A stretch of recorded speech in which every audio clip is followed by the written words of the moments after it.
Okay, so today we're going to be tying what they call the Simi seal leech. Very simple but yet effective pattern, but yet works well. Um, there's two ways to tie this pattern. The way I'm going to do is just using a dubbing noodle to wrap it up.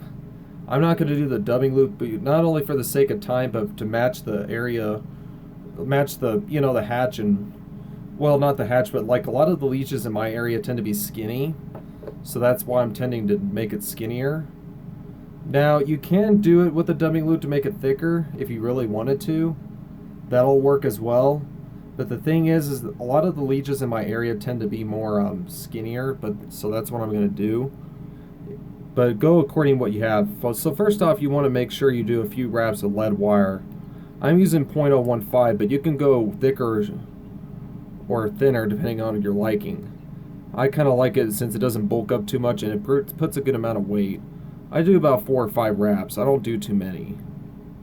About 5, well, not 4 or 5, like 5 or 6.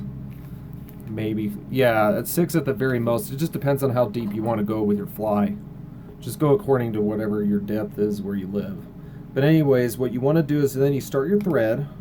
Here in a minute, I got to put my thread in my bobbin. Forgot to do that.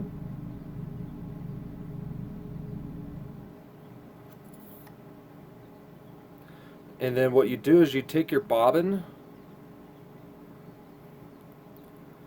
and I'm going to start my thread like this to kind of, I do a good few times throughout this lead wire wraps because it kind of holds it in better if you do it more than once.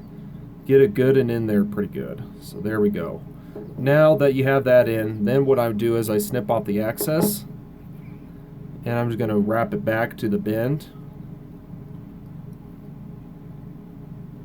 And then what I do is I take some Simi seal dubbing by Metz is what I'm using, this stuff here in the bag.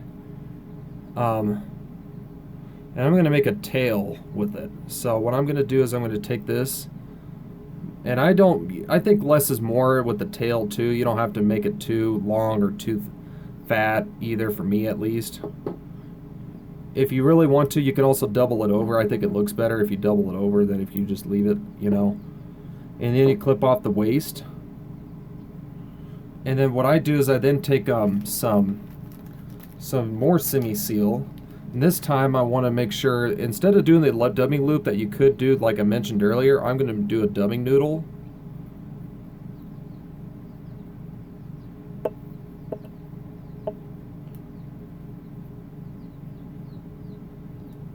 Kind of just get that dubbing noodle started. And I'm just going to take it and I'm going to wrap up like this, kind of get that dubbing noodle, make a body out of it. It's not enough, I need more. Need more of that dubbing to go.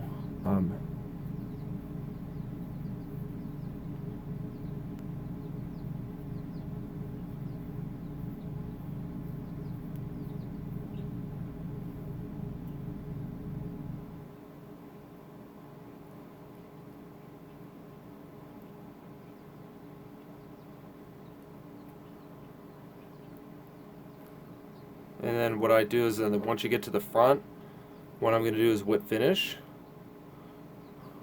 Give it a good whip finish here. I do a good couple knots.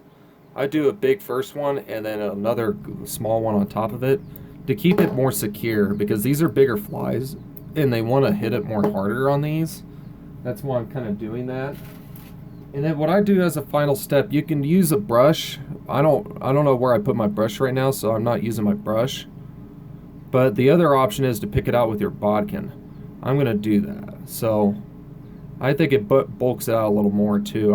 I think some of these trap fibers make it doesn't look as good, and I don't think it fishes good unless you pick it out a little bit, But not too much. You don't want to get too much of it out because then you'll pull too much out, in the end.